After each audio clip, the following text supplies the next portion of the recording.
Halo, Assalamualaikum warahmatullahi wabarakatuh. Perkenalkan, nama saya Ilan Nur Oktaviani dengan nomor induk mahasiswa 2108102063. Saya salah satu mahasiswa pada jurusan Pendidikan Bahasa Arab semester 3 kelas C.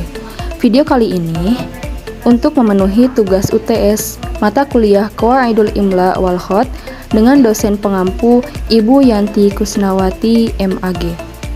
Selamat mendengarkan.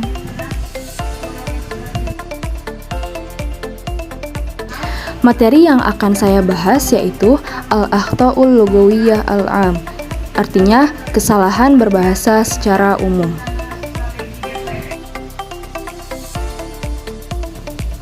Saat berkomunikasi, baik secara lisan maupun tulisan, setiap orang pasti pernah mengalami kesalahan. Kesalahan tersebut dapat terjadi secara tidak sengaja atau khilaf, keliru, maupun memang tidak sesuai dengan tata bahasa yang bersangkutan. Dampak yang dihasilkan dari kesalahan ini juga tentunya memiliki spektrum tertentu, dari kecil hingga cukup besar, sehingga mengaburkan proses komunikasi. Lalu apa sih pengertian dari kesalahan berbahasa? Kesalahan berbahasa sendiri merupakan penyimpangan bahasa dari kaidah tata bahasa atau dari faktor-faktor cara berkomunikasi dan berbahasa lainnya yang telah ditentukan atau telah tertentukan dengan sendirinya. Sejauh ini, dapat dikatakan bahwa analisis kesalahan berbahasa adalah penyelidikan mengenai penyimpangan bahasa dari kaidah tata bahasa atau faktor-faktor kebahasaan lainnya untuk mengetahui keadaan, duduk perkara, penyebab, dan berbagai aspek lain yang ada di dalamnya. Dengan adanya kesalahan berbahasa tersebut, beberapa tokoh analisis telah menganalisis kesalahan berbahasa tersebut. Yang pertama yaitu, menurut Tarigan, pada tahun 2021, halaman 123, analisis kesalahan berbahasa adalah suatu prosedur yang digunakan oleh para peneliti dan para guru yang mencakup pengumpulan sampel bahasa pengajar. Pengenalan kesalahan-kesalahan yang terdiri dari sampel tersebut, pendeskripsian kesalahan-kesalahan itu, pengklasifikasian berdasarkan sebab-sebabnya yang telah dihipotesiskan, serta pengevaluasian keseriusannya. Artinya, prosedur ini akan merinci dengan seksama berbagai sampel kesalahan berbahasa dengan seksama untuk mengklasifikasikan dan mengevaluasi kesalahan tersebut. Yang kedua yaitu diungkapkan oleh Setiawati pada tahun 2017 halaman 15 bahwa analisis kesalahan berbahasa adalah suatu prosedur kerja yang biasa digunakan oleh peneliti atau guru bahasa yang meliputi kegiatan mengumpulkan sampel kesalahan, mengidentifikasi kesalahan yang terdapat dalam sampel, menjelaskan kesalahan tersebut, mengklasifikasikan kesalahan tersebut, dan mengevaluasi taraf keseriusan kesalahan tersebut.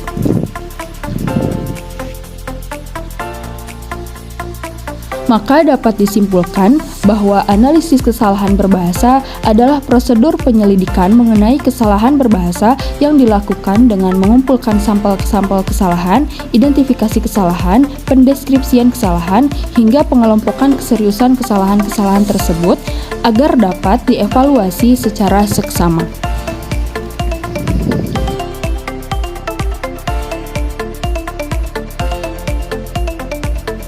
Selanjutnya yaitu jenis-jenis kesalahan berbahasa.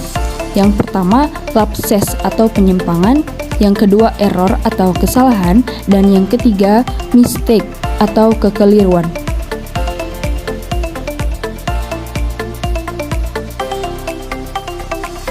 Yang pertama yaitu lapses atau penyimpangan. Adalah kesalahan berbahasa akibat penutur bahasa beralih cara untuk menyatakan sesuatu sebelum seluruh tuturan atau kalimat selesai dinyatakan selengkapnya. Untuk bahasa lisan, kesalahan ini disebut dengan slip of the tongue.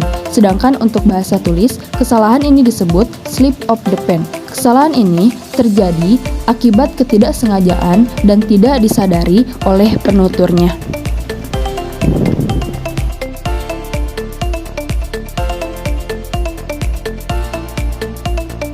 Yang kedua yaitu error atau kesalahan.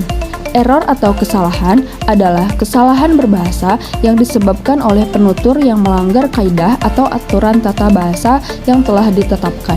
Kesalahan ini terjadi akibat penutur sudah memiliki kaidah tata bahasa yang berbeda dari tata bahasa yang lain, sehingga hal tersebut berdampak pada kekurangsempurnaan atau ketidakmampuan penutur. Hal tersebut berimplikasi terhadap penggunaan bahasa. Terjadi kesalahan berbahasa akibat penutur menggunakan kaidah bahasa yang salah.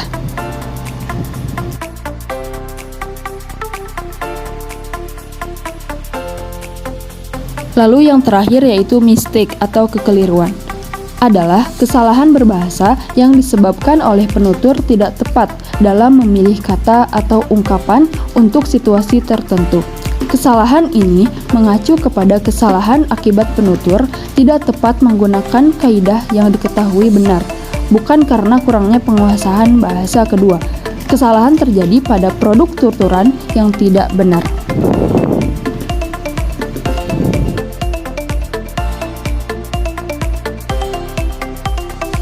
Selanjutnya yaitu penyebab kesalahan berbahasa. Yang pertama, terpengaruh bahasa yang lebih dahulu dikuasainya.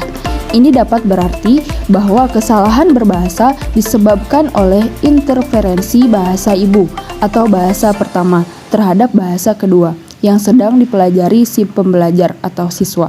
Dengan kata lain, sumber kesalahan terletak pada perbedaan sistem linguistik bahasa pertama dengan sistem linguistik bahasa yang kedua.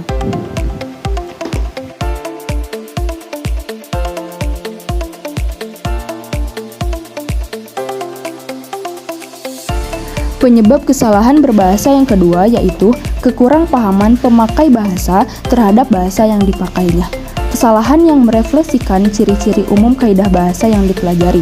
Dengan kata lain, salah atau keliru menerapkan kaidah bahasa. Misalnya, kesalahan generalisasi, aplikasi kaidah bahasa yang tidak sempurna, dan kegagalan mempelajari kondisi-kondisi penerapan kaidah bahasa. Kesalahan seperti ini sering disebut dengan istilah kesalahan intrabahasa atau intralingual error. Kesalahan ini disebabkan oleh penyamarataan berlebihan, ketidaktahuan pembatasan kaidah, penerapan kaidah yang tidak sempurna, dan salah menghipotesiskan konsep.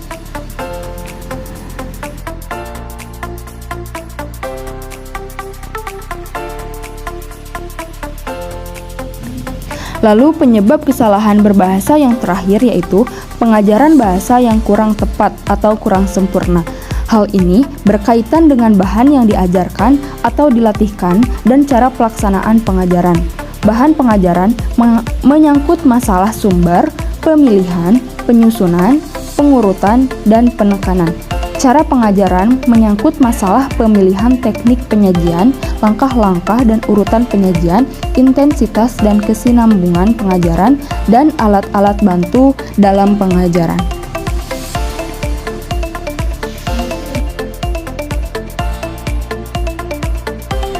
Cukup sekian video kali ini. Mohon maaf bila banyak kesalahan. Wallahul muwaffiq ila aqwamit thoriq. Wassalamualaikum warahmatullahi wabarakatuh.